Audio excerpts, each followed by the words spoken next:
Hi, everybody, it's Miss McMillan, and I'm here to go over notes 4.1.4 with you. Can it be factored further? Factoring completely. So just as an intro, think about the number 12. There are several ways that the number 12 can be written as a product of factors. For example, 12 equals 3 times 4, or 2 times 6, or 1 times 12, or as 2 times 2 times 3. And while each of these products is equal to 12, only 2 times 2 times 3 is considered to be factored completely. And that's because the factors are prime and cannot be factored further. During this lesson, we're going to learn more about what it means for a quadratic expression to be factored completely. And we have just one learning goal. I'll write it in first person. I will be able to factor completely by considering expressions that can be factored first with a common factor and then by using our quadratic factoring methods.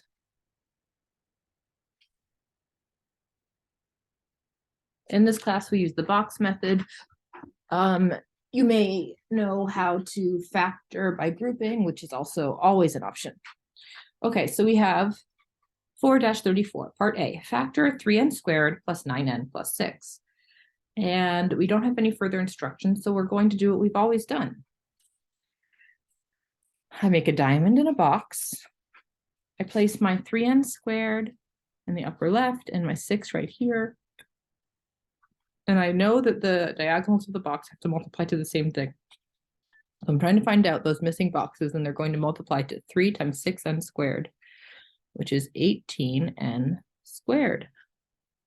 And I know that they need to add to my middle term 9n. So I consider my factors of 18. Okay. 18 equals 1 times 18, 2 times 9, or 3 times 6. Now, since 18 equals 3 times 6 and 3 plus 6 is 9, 3n and 6n, that's my go-to. Okay, I have 3n, 6n, I could really put them either way. And then I find my greatest common factor for my box. That's 3n and n and 1 and 6. I'll zoom in so you can see.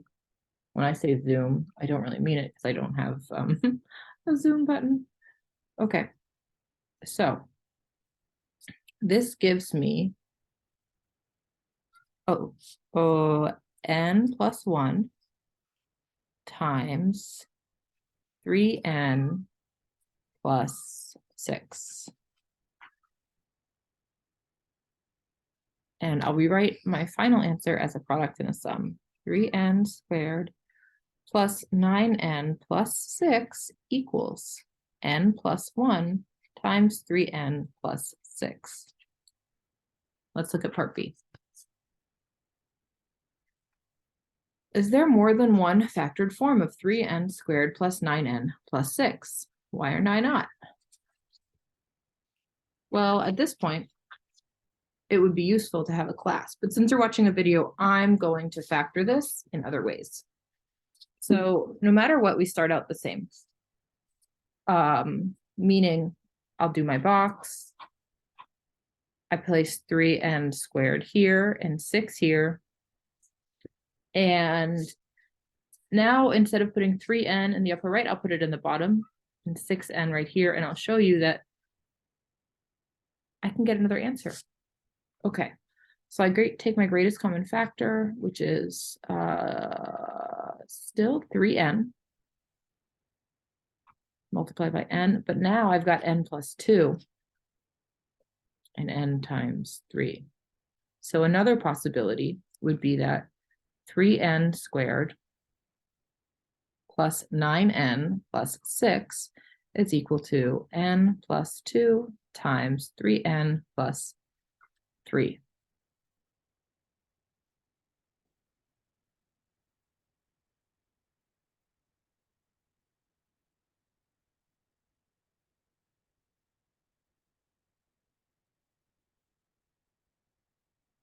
Okay, hopefully that's it. Is there more than one way to factor this? Yes, absolutely. Here are some other ways. I have n plus 1 times 3n plus 6, which is the same as 3n plus 6 times n plus 1, which is equal to n plus 2 times 3n plus 3, which is the same as 3n plus 3 times n plus 2. Lots of options.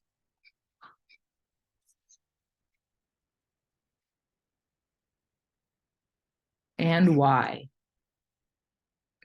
Well, the reason why we have so many options here is because we've got a hidden common factor. I don't know if it's hidden, but we didn't express it. Do you see how in this term, 3 goes into 3n and 6? And how in this term, 3 goes into 3n and 3? Another way to write this would be to take that 3 out. It's called factoring out. Write it on the outside, 3n plus 1 times n plus 2, which is the same as 3n plus 2 times n plus 1. And we'll go into more detail about how to accomplish that efficiently or not efficiently. All right, next problem. 4-35. Compare our factored expressions. Let me zoom out. From above with our class.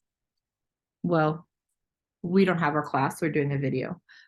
But that thing we just did where we showed other options is what we were going to compare with the class. So the question is, why does 3n squared plus 9n plus 6 have more than one factored form, while most quadratics that we've factored so far only have one possible factored form? And we look for clues in the original expression, and I sort of spoiled this. Spoilers. So the reason is because there is a common factor of 3 in each of the terms of the original expression.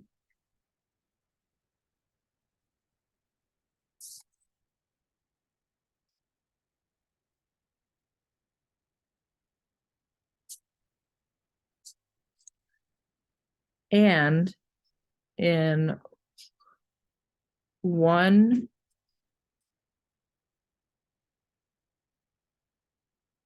of each pair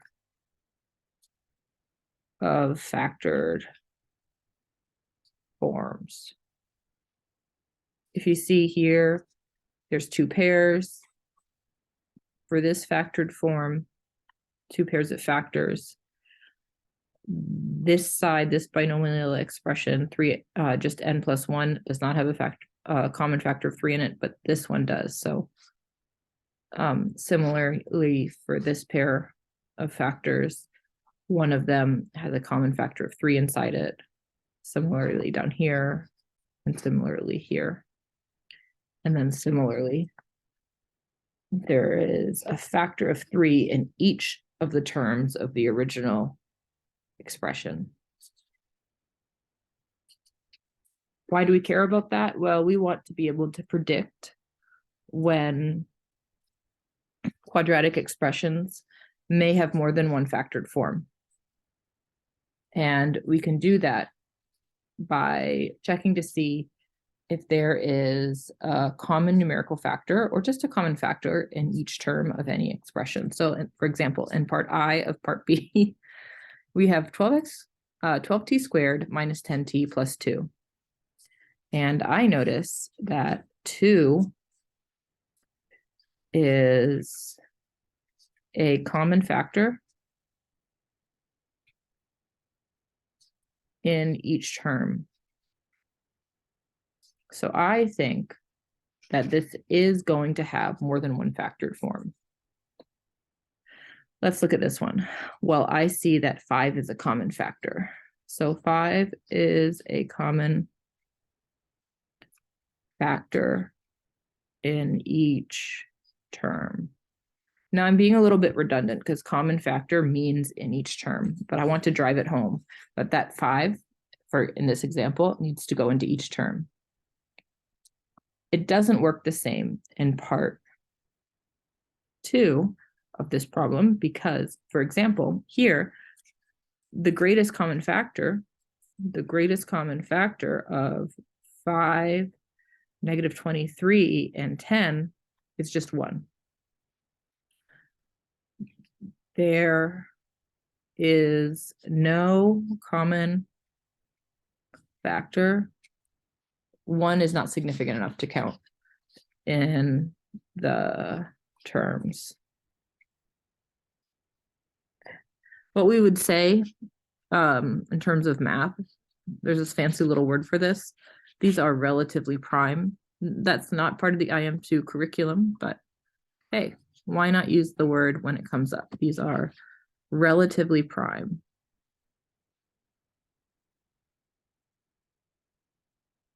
Numbers are relatively prime, as in prime in relation to one another, when the greatest common factor is 1. Okay, part 4. 3k squared plus 7k minus 6. Well, what's the greatest common factor here? Well, the greatest common factor of 3, 7, and negative 6 is 1. That's because 3, 7, and negative 6 have a greatest common factor of 1. These are close enough together that I can show you in one row. If I look at the lists of factors for 3, 6, and 7, the biggest one is 1. So these are not going to have more than one factored form because their greatest common factor is 1, period. All right, next page.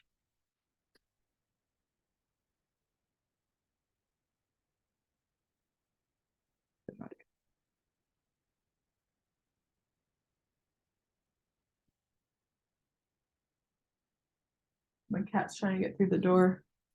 I don't know if you can hear. Anyway, part C of problem 4-35. In part C of problem 4-35, we should have noticed that 12t squared minus 10t plus 2 is divisible by 2. That is, each term in the expression has a common factor of 2.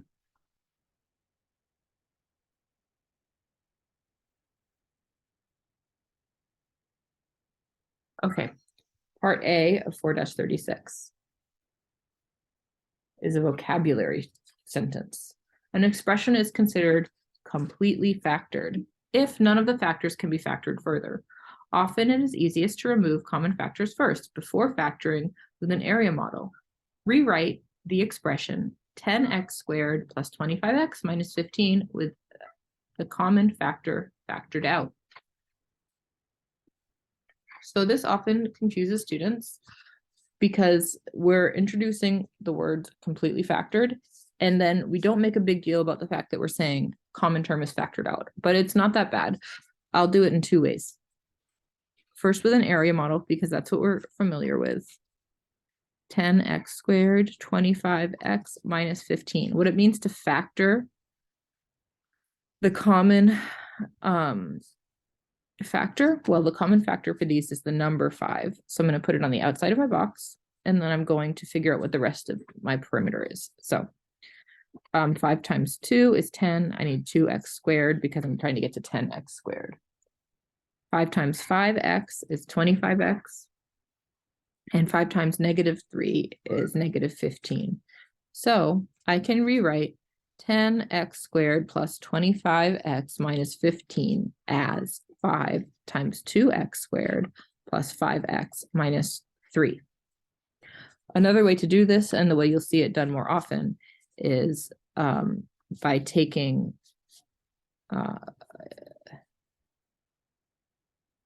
by simply writing the final answer. So usually this box part of the work will not be done. You'll write 5 here, and then you'll have to do this kind of invisibly. 5 goes into 10 2 times, so 2x squared. I'm just using the original expression up here as if it were inside my box, plus 5x minus 3. Okay, part B. My result in part A is not completely factored because the trinomial factor, that's the 2x squared plus 5x minus 3 part, can still be written as a product of 2 factors. So we're going to factor 10x squared plus 25x minus 15 completely. So I'm going to take 5 times 2x squared plus 5x minus 3, and I'm going to factor the trinomial part. Okay, I take my 2x squared, I put it right here, 3 goes here. I know that the diagonals need to multiply to the same thing, so these 2 boxes will multiply to 2 times 3x squared, which is 6x squared, and they will add to my middle term, which is 5x. 6x squared is equal to 3 times 2, so 3x and 2x will work because they both multiply to 6x squared and add to 5x. Both must be true at the same time. Okay. So I'll put my 2x here, my 3x here. The answer would be the same if I had switched those two, because these have no more common factors. All right, greatest common factor is 2x times x, and this is times 1, and this is times 3. And I'm pretty much done. I can write my answer. 5 times 2x squared plus 5x minus 3 is equal to, don't lose your 5.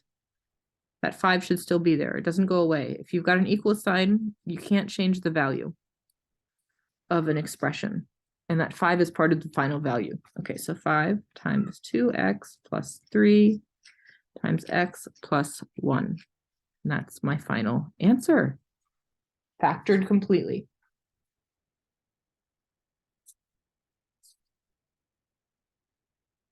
Next problem. 4-37, part A. 5x squared plus 15x minus 20. I noticed that the greatest common factor of the terms,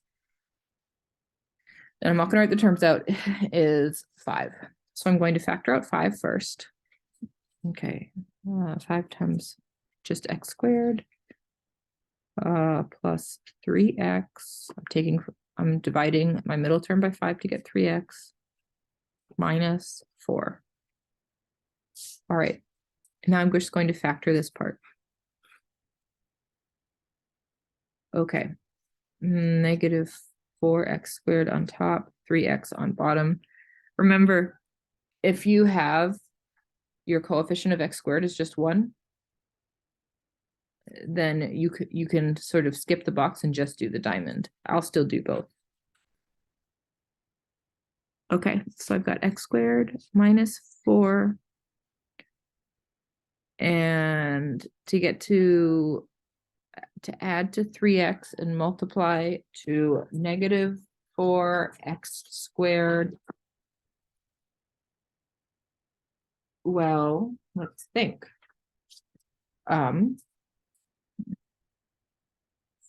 4 minus 1 is 3, and 4 times negative 1 is negative 4. So 4x and negative 1x will work. 4x, negative 1x, 2. Okay. Here I'll have x times x and 4 and negative 1. And my final answer will be, okay, I'm going to make a mistake and then I'm going to fix it. Get ready. This is not the perfect final answer.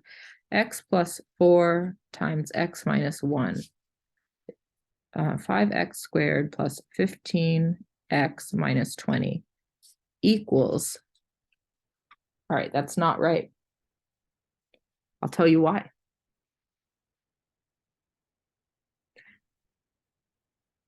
X plus 4 times x minus 1 is equal to x squared plus 3x minus 4, but I want something that equals 5 times that. And in order to make it true, all I have to do is write 5 here, because that tells me I'm multiplying my factors by 5. And this is completely factored because I've taken that 5 out, so there are no more common factors inside my other factors. Okay, next. Okay, this one, we have to, I'm going to write the terms into my greatest common factor thing this time. So GCF of 3x cubed, negative 6x squared, and negative 45x is equal to 3, but not just 3, because x is also a common factor, 3x. So I rewrite my original expression as 3x times whatever it takes to get to the original. So 3x times x squared equals 3x cubed. 3x times negative 2x equals negative 6x squared. And 3x times negative 15 equals negative 45x.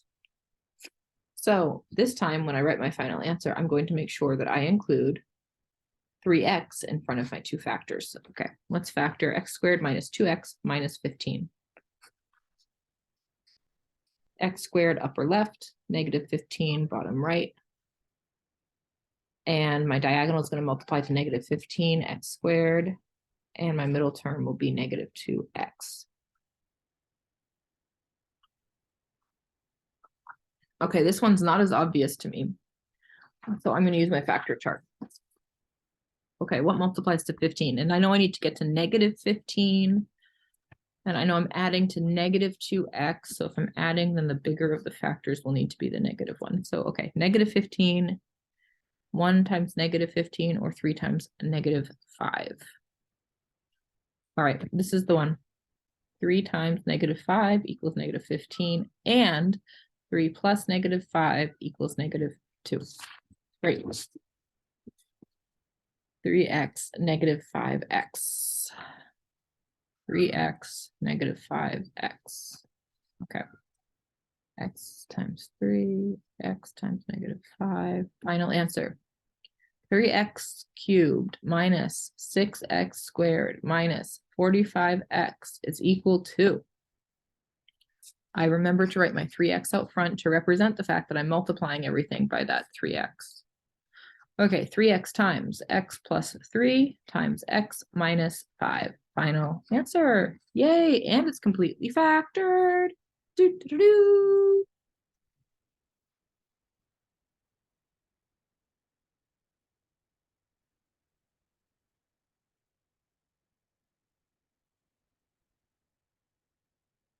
Okay, the last part of the notes is just a tip, and I'm going to read it. I'll read it out loud. Tip.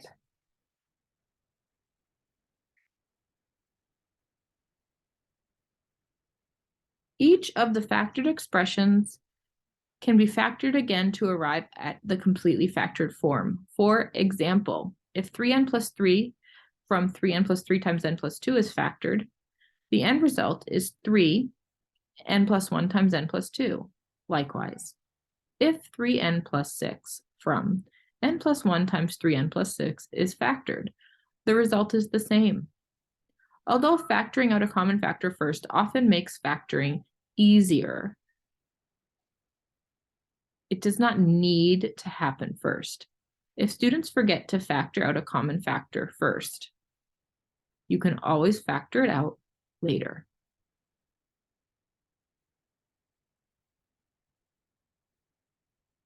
In general, we follow the following steps to factor completely.